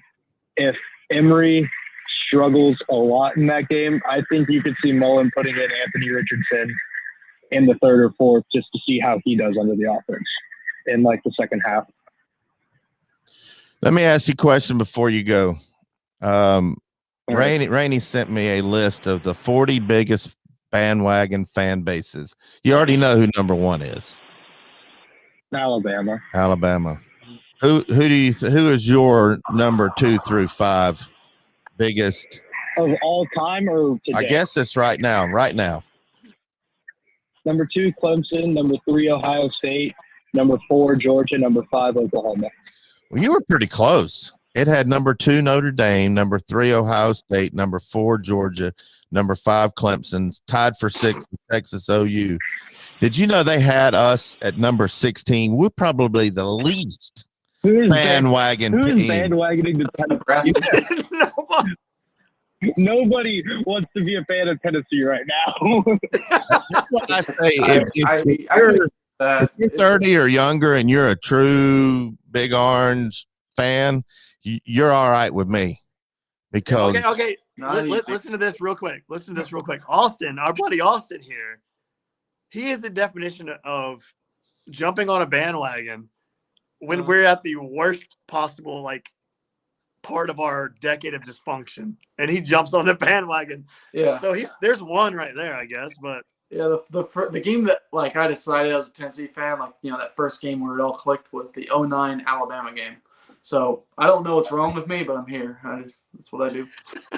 That was Big Vol Daddy's BVDs. That was really what put him on the map. He had Fox Sports come to his house and interview him over his viral YouTube video. That's the year he started YouTube, and he comment sections a minute ago, and it was over that Alabama game, and then his video for Lane Kiffin leaving.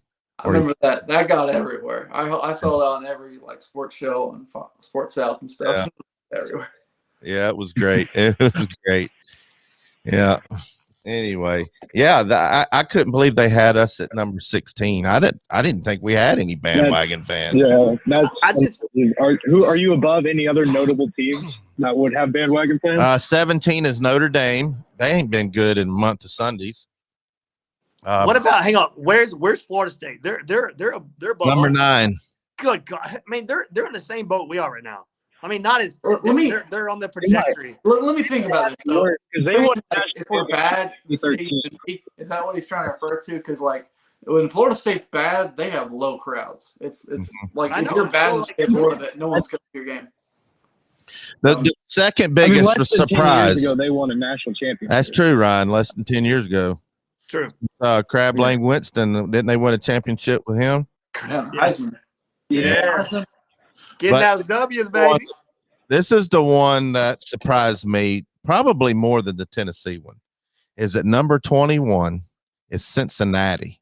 I didn't know they had any fans, let alone bandwagon fans. Isn't there's like some FCS school or something on there or something like that.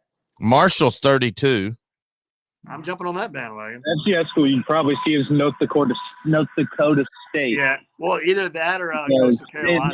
They win that every year. Yeah, true. The Chanticleer. Yep. Even 28. Tennessee should be so far. Let's just get back to the main point here.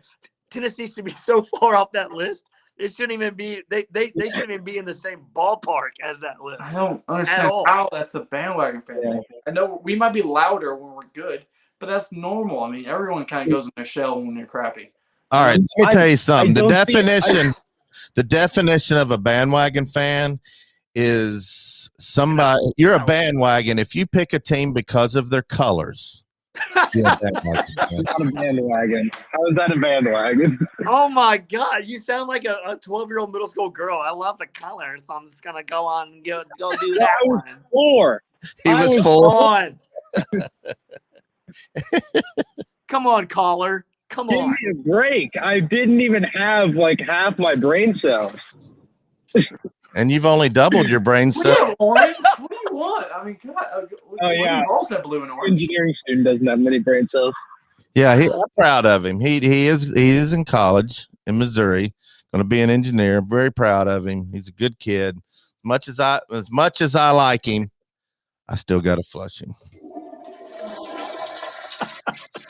Down you go. That's not a double flusher today. He wasn't as delusional. So since he wasn't as delusional, he only got a single flusher. All right. Anyway, He wasn't as trolly as you said he was. oh, he's normally full of it. Normally, Yeah, I can see it. I can totally see it. Maybe he's a little worried. I would be kind of worried if I was a Florida fan about this upcoming season. Not I'm saying we're going to beat them. I would just be a little worried about the season because, man, Dan Mullen, he really wanted to get an NFL job. He was really wanting those NFL jobs. Makes me wonder how he thinks his team's I would worry more about him losing Kadarius Toney and Pitts, Trask and Pitts. I would worry about that. Yeah, that's what I'm thinking. I think he thinks his team's not going to be that good. That's why he wanted to get out of town before he has a bad season. Yes, we're still not going to beat Florida. I don't think so. I'm not saying we're going to beat them. We do have a chance. I will say that if we play like we're not scared to death, we have a chance. Because talent-wise, they aren't that amazing right now. They weren't that amazing when they beat the living hell out of us in 2018 and 2019. We just had nothing going. We had JG just sitting there taking 8 seconds in the pocket till he gets blown up, and him just throwing directly to guys, throwing over wide open receivers. I mean, the last 2 years against them have been just nothing but like us shooting ourselves in the foot all day. Well, just stands there and watches. Yeah, it's been rough. All right, let's go on to the next subject. Who do y'all think? And I was kind of surprised by this 2021 Forbes list of most valuable sports teams. Oh. Mm. Who do you think is number one? Dallas Cowboys. Dallas Cowboys. I know it. And it wasn't that long ago they were valued at like $2.5 billion. They're worth $5.7 billion according to Forbes. America's team, who is terrible. It's kind of almost like the Vols. Yeah. It's like they're not very good, but they're still up there. Yeah. The next one's not a surprise. At $5.25 billion the New York Yankees. I can see that. Yankees. I like the Yankees a little bit. They've always been kind of like my second team, my American League team. But I'm a big Braves fan. I mean, trust me, like it's not I like grew up a Cincinnati Reds fan. My first real game I remember watching was 75, the Big Red Machine. The number 3 kind of surprised me. New York Knicks at $5 billion. I would have thought the Lakers was worth more than the. I was gonna say the Knicks top 5 at least. They're still so. That's why they're on TV so much because they're just a huge market. Barcelona, I guess that's a soccer game, soccer team. I don't care about soccer. Real Madrid's next. The Golden State Warriors are worth more than the Lakers. What? Yes, really? I guess because that big run they made there for a little while. Yeah. Well, 90% of Golden State fan base are former Laker fans. Yeah, and then when Lakers become now they're fans, you know. If you're gonna go to another team where your team's crappy, then you're not a fan. You know, you're just kind of like there. In my opinion. All I want to know is where are the Memphis Grizzlies at? Where are they at? I don't know. They're not on the top 10. I know. They're right behind the Warriors. Are the Braves top 20? Are the Braves top 20? I don't know. I just have the top 10. Patriots are right behind the Lakers, then New York Giants, and then Bayern Munich at 4. Bayern Munich. I think that's a soccer. That's probably Finn probably knows about them. You got I know like about soccer. I don't know like players, but I know all the teams. Like Bayern Munich. Yeah, those are huge clubs. So yeah, I can see that. I'm not gonna. I have a hard time like watching or like really picking a team for a sports league that happens on another continent. You know, it's hard to do I that. bet I haven't watched 60 consecutive seconds of a soccer game. The last time I watched any soccer, I think it was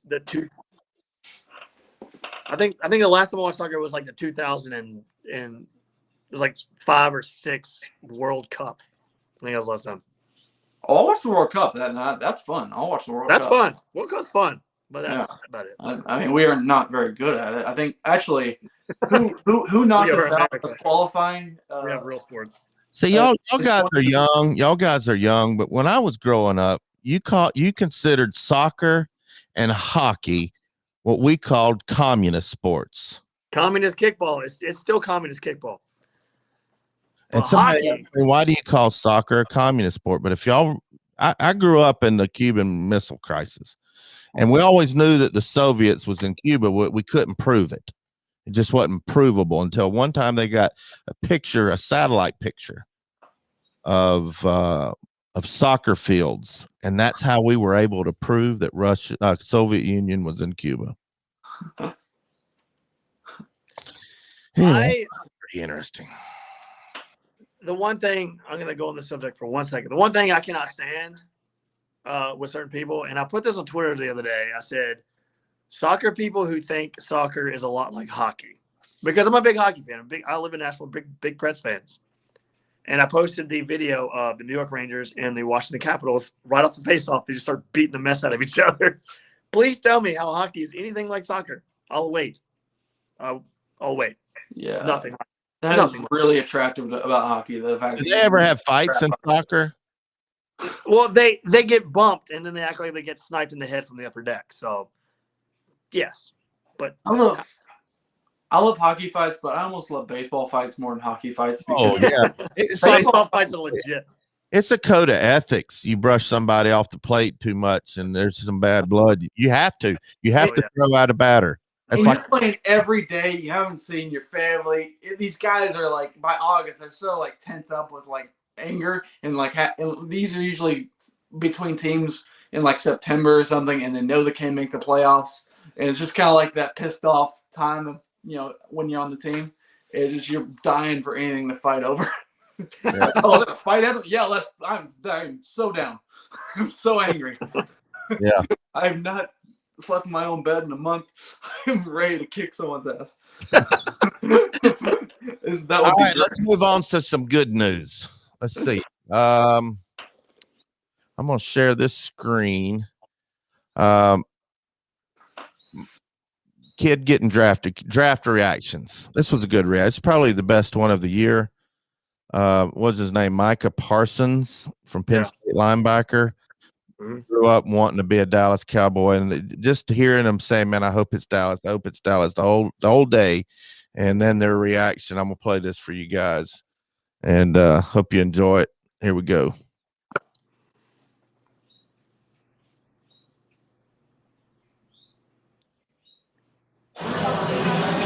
We want Dallas. Was that Pat? Nervous. But phones is ready. If it's Dallas, I'm crying. Come on, Dallas. Got it, dude. If it's Dallas, I'm crying. Because words really have power, Duran. If it's Dallas, I'm going to cry, bro.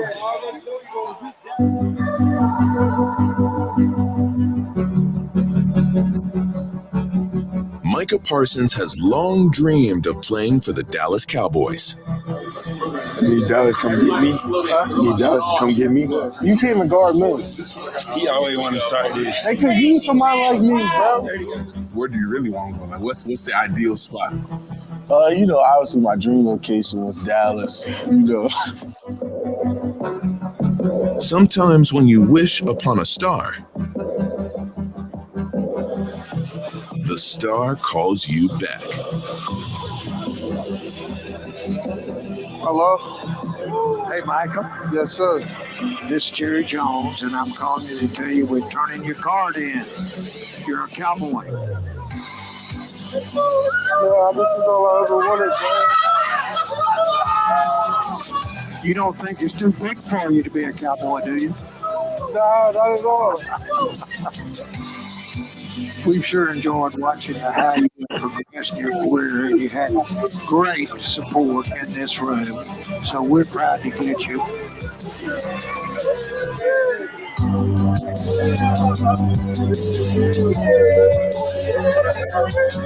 Coach Quinn smiling from ear to ear. He's your defensive coordinator.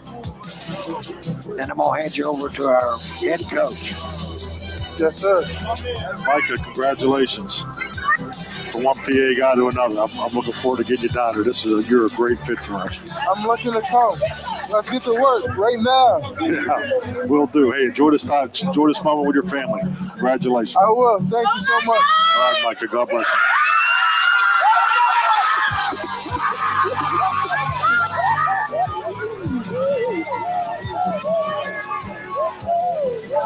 The 12th pick in 2021.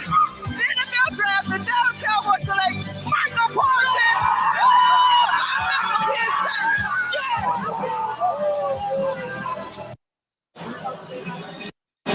We want Dallas. That's pretty awesome, wasn't it? That's my favorite part of the whole draft, watching that kind of stuff. Yeah. It's really fun. I love it. That's what you I'm trying to figure out how to get out of this nervous. This thing here. Hold on. Won't let me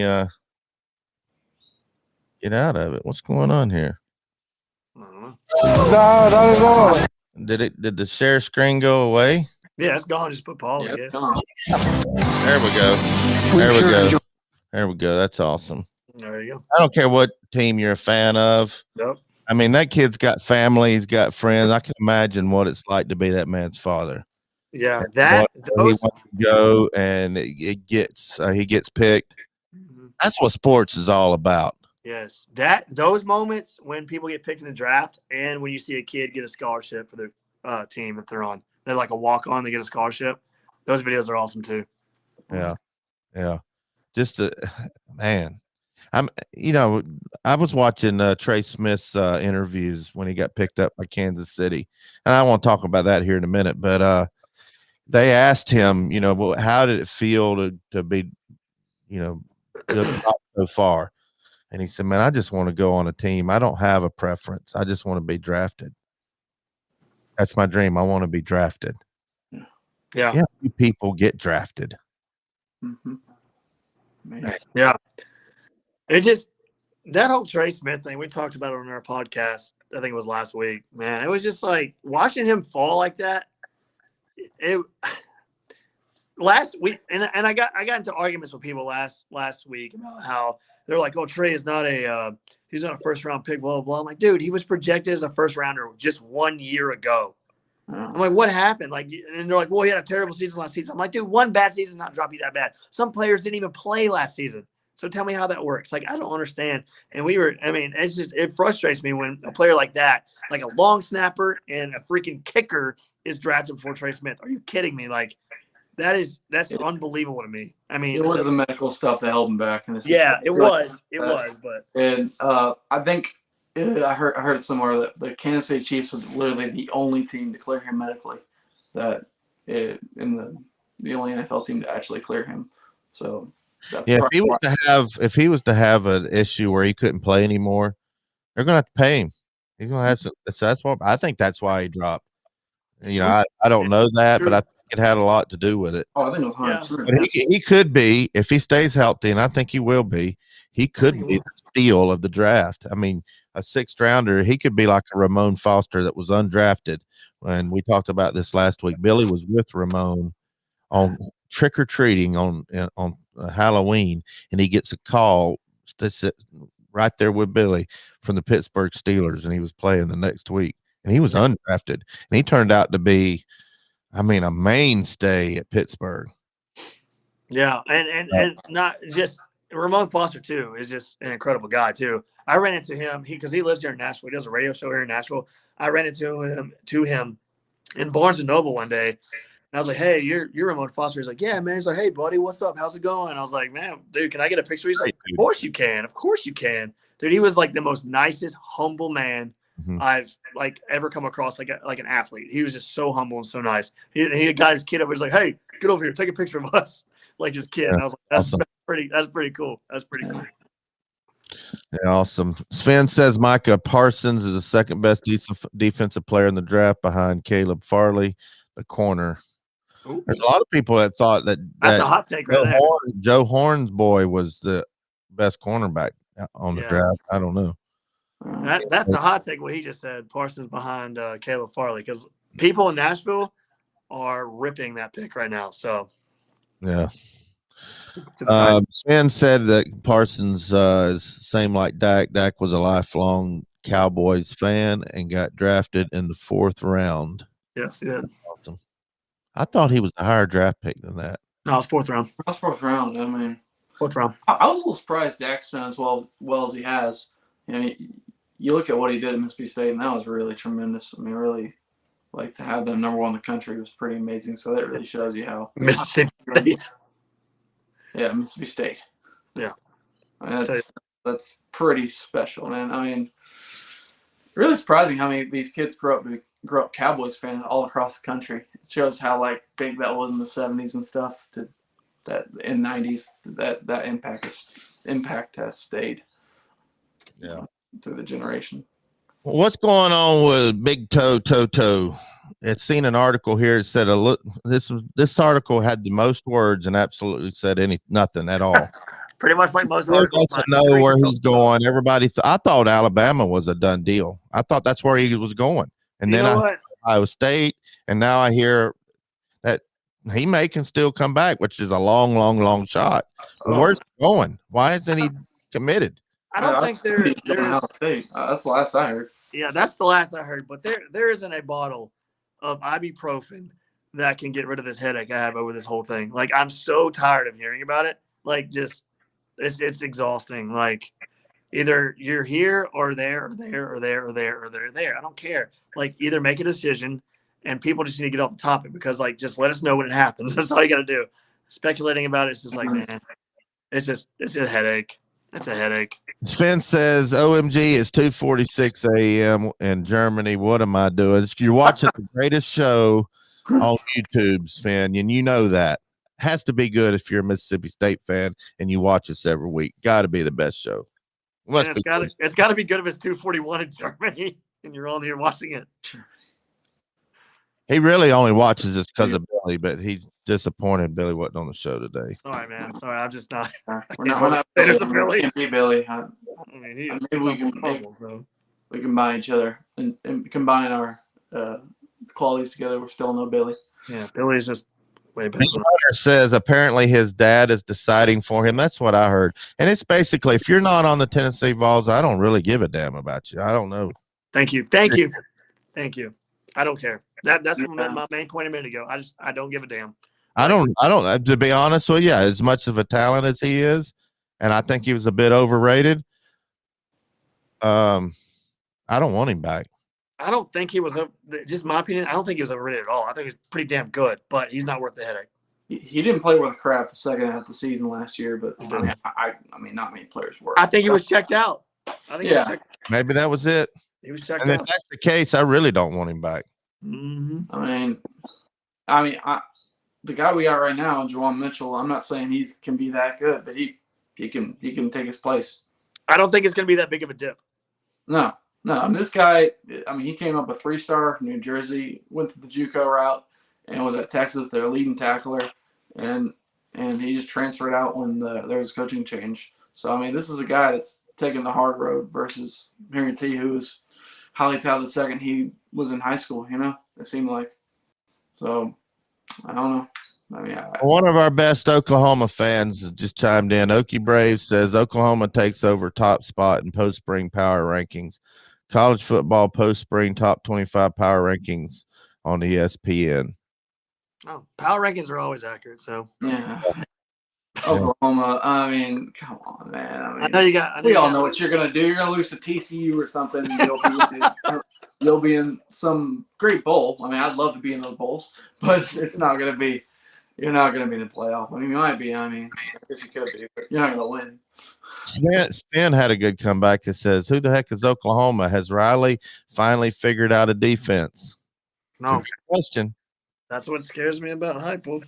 They really haven't been good since Stoops left. I mean, they've been good, obviously, but it's not been the level they were in 2017 when they were going down to the wire with Georgia in the Rose Bowl. You know, they've gone down since, and obviously losing Baker Mayfield is part of that. But you know, they haven't done it since Bob Stoops hasn't been there. So really makes you wonder. Yeah, I'm not really afraid of them. I mean, we're not playing them, obviously, thank God, because we'd lose. But I'm not afraid of them. I'm not afraid of them, you know, being something really great. Like national championship great. Well, anyway, this has been fun. Glad to have y'all on the show. Glad you fill in with for Billy. Billy will be back on the show next Friday. He'll be home tomorrow night down in Chattanooga with Eric Westmoreland and Juice and a bunch of other players down there doing a camp, and we're glad to have him down there helping out the community. He needs to practice anyway because he got to get ready for the old catfish. I'm gonna tell you something. I'm gonna surprise him. He might beat me. I'm not. You know, I'd say he's probably a pretty heavy favorite, but he's gonna know I've been there. He is a former SEC, you know, defensive end. So. He's the captain. I will ship an entire thing of ding dongs down there for you if you need the motivation. Okay. I like oatmeal cream pies. So those are not Little Debbie's, Rainey. We're not gonna. I gotta have a little. Are they not? I'm from Chattanooga. Oatmeal cream pies are the top notch. Ding dongs are not Little Debbie's though. The double deckers, the big ones. Yes. Yes. Yep. And if you disagree, then you're wrong. So. Yeah. Well, anyway, those of you who've been watching us for a while, y'all know what's coming next. Thanks for tuning in. Go Vols. Billy better pack a lunch because I'm gonna bring it to him. I promise you that. Hello, this is Jeremy from Blue Water Climate Control. I grew up in Tennessee, and when I was 9 years old, the World's Fair came to Knoxville. I was in awe of the Sun Sphere. I dreamed of living in Knoxville. To me, it was the center of the world. After 24 years in the Navy, I've been around the world and visited dozens of countries. My family has moved all over. Now here we are running Blue Water Climate Control right here in Knoxville. The dream I had when I was just 9 years old. Blue Water Climate Control.